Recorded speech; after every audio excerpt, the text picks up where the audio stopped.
วิดีโอนี้เป็นเพียงแนวทางเท่านั้นไม่สนับสนุนให้เล่นการพนันใดๆการพนันมีความเสี่ยง100%โปรดใช้วิจารณญาณในการรับชมขอบคุณครับสวัสดีครับสวัสดีพี่น้องครับคุณพ่อคุณแม่หรือว่าผู้คนเข้ามารับชมรับเบิ่งกันครับทุกท่านก็แล้วกันนะครับสำหรับมื้อนี้เนาะพี่น้องเนาะอัดคลิปผิดพี่น้องนะครับอัดคลิปเก่า นะครับที่จริงว่าสิลงนึกว่ามันลงบ่ทันยังบ่ลงไปแล้วบ่ได้แท้นะครับต้องขออภัยก็ได้ช้าจักหน่อยหนึงนะสำหรับมื้อนี้ก็ได้เนาะก็มาเจอกันท่ามกลางบรรยากาศร้อนนะครับร้อนจริงๆนั่นแหละนะครับสำหรับมื้อนี้ก็ได้ร้อนนะครับ ฮ้อนเมิดมื้ออีหลีพี่น้องครับยามมื้อเช้าตอนเช้าๆประมาณจัก7:00นไป8:00นนี่ทำท่าว่าฝนจะตกนะครับพอจนแล้วจนราวก็บ่มีฝนคือเก่านะครับร้อนนะครับแต่ละมื้อนี้ก็ได้ระมัดระวังเด้อพี่น้องเด้อรักษาสุขภาพร้อนหลายก็เข้าร่มเข้าเงานะครับพี่น้องผู้เป็นเกษตรกรผู้ทำงานกลางแดดกลางแจ้งว่าซะต่อไปเนาะก็ก่อนสิเข้ามาเบิ่งแนวทางของทางช่องเรานำเสนอกับพี่กับน้องสำหรับมื้อนี้นะครับ อาจจะนำแนวทางของแอดใต้ฟ้านะครับมื้อนี้นะครับมาฝากพี่ฝากน้องนะครับสำหรับแนวทางของอาจารย์กรก็มาแล้วสำหรับเด่นนะครับคนที่ชอบแล่นนะครับชอบแล่นชอบเนาะพี่น้องเนาะชอบออกกำลังกายนะครับก็มาแล้วนะครับแล้วก็ของอาจารย์สิงห์ก็มาแล้วนะครับแล้วก็ของอ่า พระอาจารย์ท่านหนึ่งนะมื้อนี้เพิ่นแวะอยู่ร้านแอดก็เพิ่นก็มาเว้าสู่ฟังแต่แอดบ่ทันได้บอกชื่อบอกเสียงเพิ่นดอกเพราะว่าบ่ได้ขออนุญาตเพิ่นเนาะเพียงแต่สิเอาแนวทางมาฝากพี่ฝากน้องเพิ่นฝากพี่ฝากน้องเท่านั้นแต่บ่คลิปนี้ได้คลิปต่อไปเด้อพี่น้องคลิปนี้จะเอาแนวทางของแอดไต้ฟ้ามาฝากพี่ฝากน้องกันซะก่อนนะครับก็คำเตือนนะครับคำเตือนทางช่องของเราเสนอเพื่อเป็นแนวทางเสี่ยงซื้อสลากกินแบ่งของทางรัฐบาลเท่านั้น ไม่สนับสนุนสิ่งพนันที่ผิดกฎหมายทุกชนิดอาจารย์แต่ละท่านอาจารย์แต่ละสำนักล้วนแล้วแต่เป็นการคิดคำนวณตามสถิติที่น่าจะเป็นเท่านั้นไม่การันตีว่าจะเข้าหรือจะหลุดโปรดใช้วิจารณญาณในการรับชมนะครับก็ว่ากันไปไม่ได้หรอกว่าเป็นคำเตือนแต่ก่อนสิเข้าสู่บรรยากาศแนวทางนะครับปฏิว่าบ่บอกบ่เตือนมันแม่นอยู่บ่ล่ะส่งเสริมบ่ล่ะปฏิว่าบ่แม่นนะครับไม่ได้ส่งเสริมสิ่งพนันที่ผิดกฎหมายทุกชนิดนะครับสำหรับลอตเตอรี่เฮานี่ก็เฮาก็เลือกซื้อลอตเตอรี่เนาะพี่น้องเนาะช่วยสนับสนุนรัฐบาลเพราะว่าซื้อสลากแต่เพียงน้อยใช้สอยอย่างประหยัดนะครับสิบ่ว่าตะขัดเนาะพี่น้องเนาะจังได๋ก็ใช้ซื้อสลากก็ให้มีสติก็แล้วกันนะครับให้พี่น้องเด้อ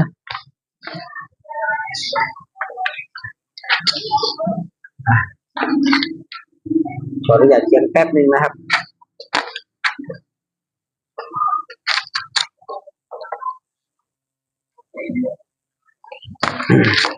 ปากกาสีแดงบ่ค่อยออกปานใดนะครับก็ขออนุญาตใช้สี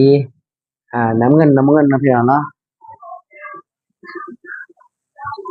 ต้องขออภัยพี่น้องเด้อบางคนว่าคือซ่าแท้พะนะว่านะครับก็บ่ได้ซ่าหลายนะครับแต่ว่าเฮ็ดตามระเบียบของทางกฎของ PU เพิ่นเด้อพี่น้องเนาะนะครับเพราะว่าถ้าเฮาสิเอาแต่ตัวเลขหลอนๆมันก็ได้อยู่ดอกแต่ว่ามันน่ะทางช่องเฮาก็มันก็บ่ได้เวลาเนาะพี่น้องเนาะเพิ่นก็ต้องให้ได้เวลาประมาณ10นาทีนะครับประมาณ10นาที9นาที10นาที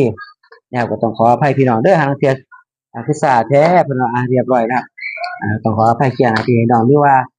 ประชาสัมพันธ์อีกทีหนึ่งทีหนึ่งพี่น้องครับสำหรับอาจารย์ท่านใดหรือว่าอีพ่ออีแม่ท่านใดหรือว่าน้องๆลูกหลานท่านใดที่ว่าฝันดีฝันสู่ฝันแม่นหรือว่าได้แนวทางมาจากทางใดก็ตามสร้างพี่น้องครับอยากให้ทางช่องเฮาเผยแพร่อยากให้ทางช่องเฮานำเสนออยากให้ทางช่องเฮา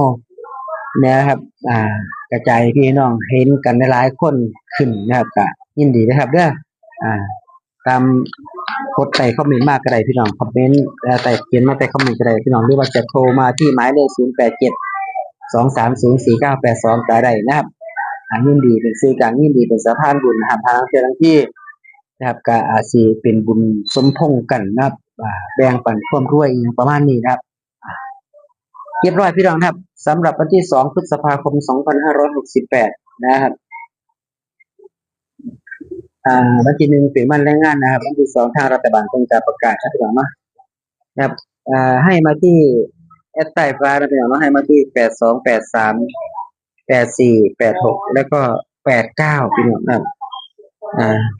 เน้นนักแข่งคือ8หรือหากว่า8นะครับเปลี่ยนเม็ดเดียวคือ8ที่เพิ่นเน้นมากนะเพิ่นออกกำลังกายนะพี่น้องแคปหน้าจอไว้ได้พี่น้องเด้อแคปหน้าจอไว้ก็แล้วกันนะครับเห็นไหมครับเรียบร้อยพี่น้องเนาะแคปหน้าจอไว้นะครับเนี่ย2พฤษภาคม2568แบบ8283848689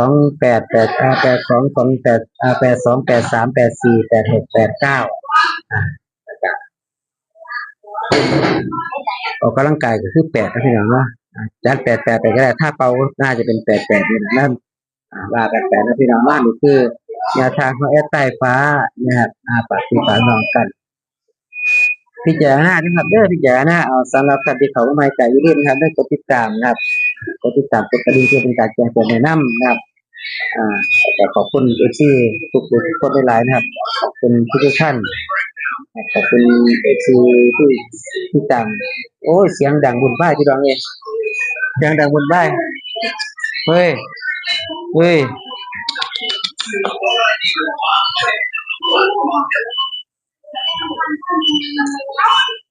นะครับมาหามากับร้านหน่อยนะครับร้านหน่อยเปิดโทรศัพท์ที่ยังโพดนะครับบุญบ้ายอย่าลืมผมก็ได้ห้างเทียก็ได้เนาะแคปหน้าจอไปตรงนี้พี่น้องนะครับเดี๋ยวขออนุญาตลงไปจะน้อยนึงก็แล้วกันเนาะเดี๋ยวจังคอยมาเบิ่งทีนึงครับเบิ่งเพราะว่ามันเบิ่งดุนหลายมันก็บ่อยากดีปานใดพี่น้องหาว่าคุณพ่อคุณแม่หรือว่าท่านใดครับจดบ่ทันก็สิแคปหน้าจอไว้แคปหน้าจอบ่เป็นก็จดเอาพี่น้องนี่จดบ่ทันแคปบ่ทันก็เบิ่งหลายเที่ยกลับไปกลับมาก็ได้นะครับบ่เปลี่ยนเนาะพี่น้องเนาะนี่ก็คือแนวทางของแอดใต้ฟ้านะครับแนวทางของแอดใต้ฟ้านะครับที่แอดมานำเสนอฝากพี่ฝากน้องกันในงวดวันที่2พฤษภาคม2568ครับชดเชยวงชดเชยพี่น้องฉลองวันแรงงานนะพอดีเนาะพี่น้องเนาะฉลองวันแรงงานพอดีสำหรับวันที่2พฤษภาคม2568นะครับมาเบิ่งอีกจักรอบนึงก็แล้วกันนะพี่น้องเนาะเบิ่งดูอีกสักรอบนึงสำหรับท่านที่เข้ามาใหม่สำหรับท่านที่ยังบ่ทันได้เห็นนะครับว่าหาเที่ยงที่เนาะพี่น้องเนาะก็สามารถนะครับเบิ่งเป็นรอบที่2เป็นรอบสุดท้ายแปลว่าอะไรนะพี่น้องเนาะครับวันที่2พฤษภาคม2568นะครับแอดใต้ฟ้าอาจารย์ใต้ฟ้าเพิ่นให้มาที่82 83 84 86 89แล้วก็88นะพี่น้องรู้ว่าออกกำลังกายที่8นะครับเม็ดเดียวคือ8นะครับแคปหน้าจอไว้ได้พี่น้องเด้อแคปหน้าจอไว้นะไฟก็บ่ค่อยแจ้งปานใดพี่น้องไฟสูงที่แรกก็สิเอาหน้าออกพี่น้อง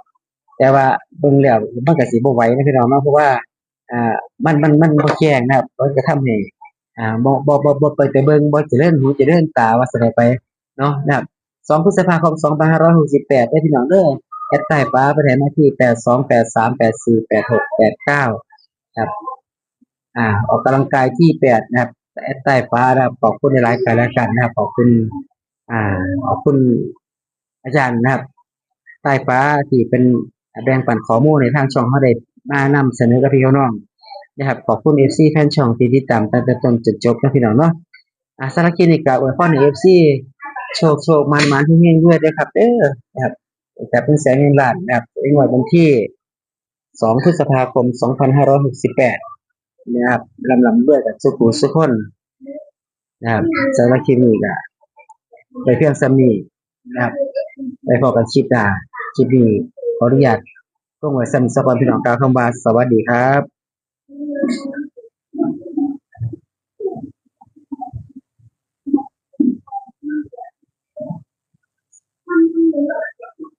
Thank you.